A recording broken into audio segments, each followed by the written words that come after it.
que cuando se profundiza es fácil reconocer la manipulación de los enemigos de los testigos de Jehová, que a veces utilizan medias verdades para sostener argumentos que fácilmente son desmontados. Pero antes de pasar a la cuestión, quisiera leer con ustedes el capítulo 2 de Gálatas. En esta carta, Pablo narra lo siguiente: pero cuando Pedro llegó a Antioquía, tuve que enfrentarlo. Estoy utilizando la Nueva Traducción Viviente. Me gusta la forma directa como enfoca el pasaje. Repito, cuando Pedro llegó a Antioquía, tuve que enfrentarlo cara a cara, porque él estaba muy equivocado en lo que hacía. Cuando llegó por primera vez, Pedro comía con los creyentes gentiles, quienes no estaban circuncidados. Pero cuando llegaron algunos amigos de Santiago, Pedro no quiso comer más con esos gentiles. Tenía miedo a la crítica de los que insistían en la necesidad de la circuncisión. Primeramente, Pablo dice que Pedro estaba equivocado. Segundo, de que tenía miedo. Y tercero, veamos qué palabra utiliza para describir la aptitud de este apóstol y ungido de Jehová. Como resultado, otros creyentes judíos imitaron la hipocresía de Pedro. Creo que no se puede utilizar un término más duro. Fíjense que es el mismo término que utiliza Jesús para referirse a los fariseos. El mismo que utilizó Juan el Bautista hacia aquellos líderes religiosos hipócritas.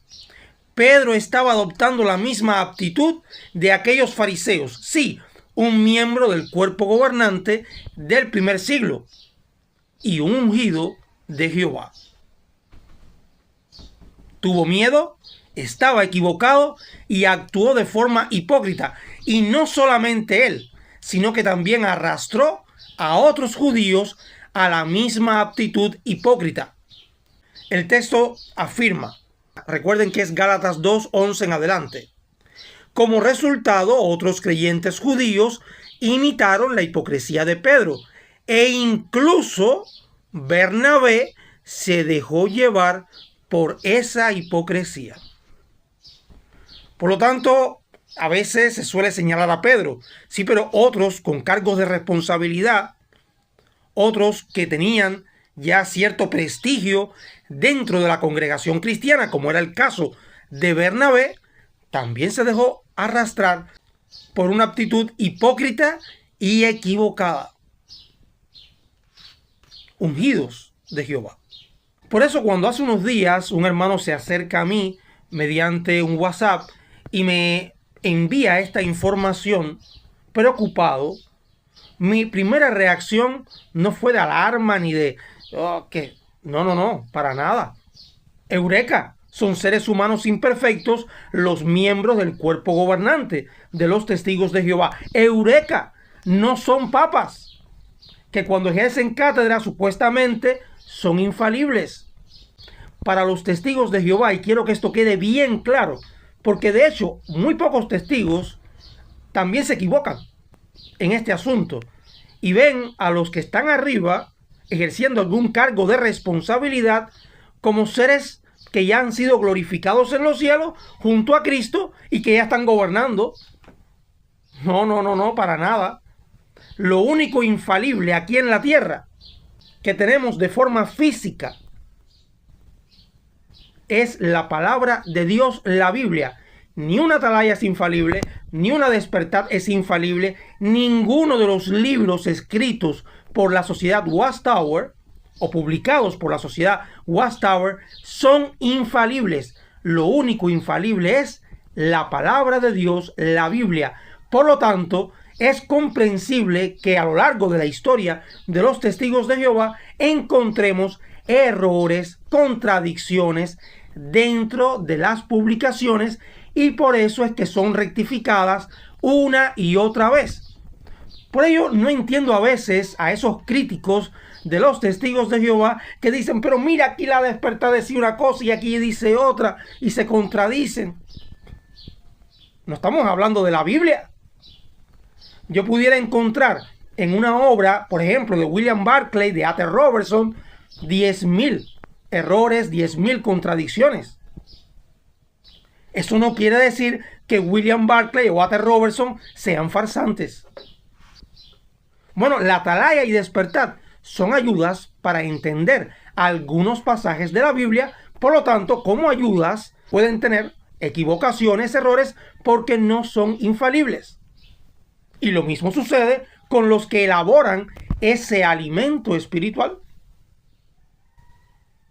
Dejando bien claro esto, vamos a pasar a la supuesta contradicción y vean qué fácil se desmontan estas medias verdades, que estoy seguro que su origen, porque no me dedico a revisar páginas de ex testigos de Jehová, pero me imagino que su origen proviene de estas redes sociales cargadas de gente con mala intención que manipulan la verdad, y se los voy a demostrar a continuación.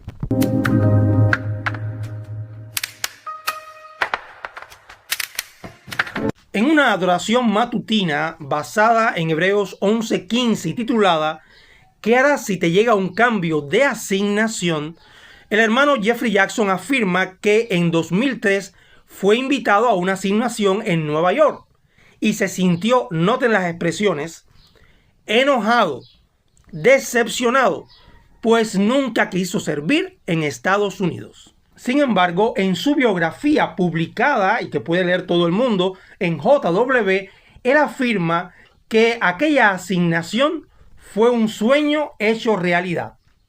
Aquí aparentemente hay una contradicción. O es una pesadilla o es un sueño. Y en esto se basan los enemigos de los testigos de Jehová para afirmar que Jeffrey Jackson mintió. Ahora, ¿qué se suele ignorar? Veamos el contexto de las palabras de Jeffrey Jackson. Primeramente, en el video él dice que estuvo enojado, decepcionado. Incluso él afirma en el video que estuvo 3 días que prácticamente no miraba a nadie. Sin embargo, en su biografía dice: en 2003 a Jenny y a mí nos trasladaron a la sucursal de Fiji a servicios de traducción en Paterson, Nueva York.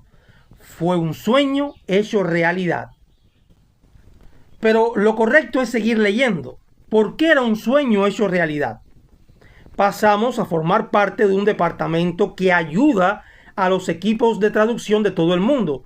Por los siguientes 2 años tuvimos el privilegio de capacitar a traductores de muchos países. Y es que de niño a Jeffrey Jackson le apasionaba la traducción, los idiomas. De hecho, fue Jeffrey Jackson quien tradujo el libro La verdad que lleva a vida eterna a Tuvaluano. Y estamos hablando de uno de los libros con más alta tirada en la historia de los testigos de Jehová. A él le apasionaba todo ese trabajo y en su biografía afirma que hacer ese trabajo en Nueva York fue un sueño hecho realidad. Nada, que Jehová lo puso en el lugar que no quería estar, pero en el servicio que deseaba él desde niño hacer. No hay contradicción ninguna. En el video, él afirma que cuando le dijeron que tenía que ir de forma permanente, incluso hacia Estados Unidos, el mundo se le vino abajo. Se decepcionó, pero era una cuestión geográfica. No le gustaba Estados Unidos. Mientras que en su biografía, él habla en todo momento no del lugar, sino de la responsabilidad que tuvo, del privilegio que tuvo, la traducción, cosa que le apasionaba desde la infancia. Ambas cuestiones no se contradicen. ¿Notaron, hermanos, por qué debemos tener cuidado con los apóstatas? Estos no enseñan verdades, sino medias verdades que son más peligrosas que las mentiras. Y recuerden esto: los testigos de Jehová no creemos que el cuerpo gobernante sea infalible. Si se hubiera dado el caso de que Jeffrey Jackson hubiera mentido, se hubiera contradecido, no pasa nada. Somos testigos de Jehová, no testigos de Jeffrey Jackson, no testigos de Russell, no testigos de Rutherford. Cambien, y se los digo a aquellos enemigos de la fe, cambien su modus operandi, porque no les está funcionando, porque ya no es creíble, porque se repiten más que discos